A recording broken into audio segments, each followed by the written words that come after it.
The Realme 9i has been released for quite some time now, and today is the day that we finally get to review it.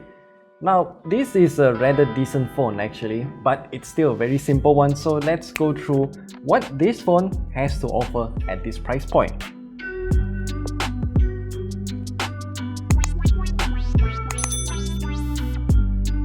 So the Realme 9i sits at somewhere between the entry-level smartphone and the mid-range level of smartphones, that fine line that divides between them. But nonetheless, we'll still go through our usual 6 points when it comes to our smartphones, starting with the design. So this phone has a rather interesting look, I would say. It has luggage bag aesthetics. Is that the right word to describe it? Not sure what this texture is called, but I think the word corrugated should be appropriate. This texture cannot be felt with my fingertips since it's covered by a flat matte finish, and this matte finish does still catch some fingerprints, but it's easily wiped off. That camera bump though is still super shiny and glossy too. And speaking about that, let's just talk about the cameras now. Sorry, I mean the camera, singular, since I only consider the main camera to be usable. Yes, there's a 2-megapixel macro camera that can be used to take pictures, but come on, the quality is a joke. Honestly speaking though, after taking some shots with the Realme 9i on a super sunny day, the pictures do look quite good. The white balance and colors are good, and the images do look kinda natural.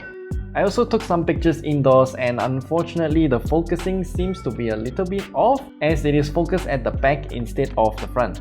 But when I switch it to the portrait mode though, it does focus to the foreground dog, and it took a really nice picture, but it was overexposed.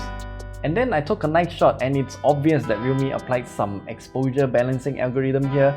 It also looked noisy like my neighbors, but generally I think it's okay. As for the screen, the Realme 9i has a pretty standard 6.6-inch IPS LCD screen with a resolution of 2412 by 1080 pixels, and it also has 90Hz refresh rate as well. The screen looks decent and the colors look good, but it's gonna be a little bit difficult to be used during broad daylight. As for the battery side of things, this is pretty fantastic. So it comes with a massive 5000 mAh battery, and it can last for 17.5 hours in our battery life test. And I mean, that is mostly due to the low-powered Snapdragon 680 chipset, right? And for the charging speed though, this phone does come with a 33-watt proprietary Dart Charge charger inside this box, and it can charge the Realme 9i from 15 to 100% in about 80 minutes. And back to the Snapdragon 680 chipset for a while.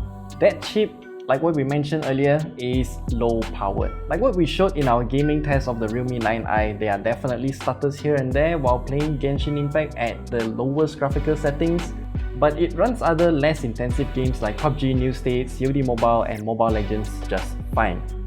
And lastly, the software side of things. The Realme 9i is running on Realme UI 2.0 with Android version 11. The overall user experience is very similar to Oppo's ColorOS. I mean, the reason is kind of obvious, right?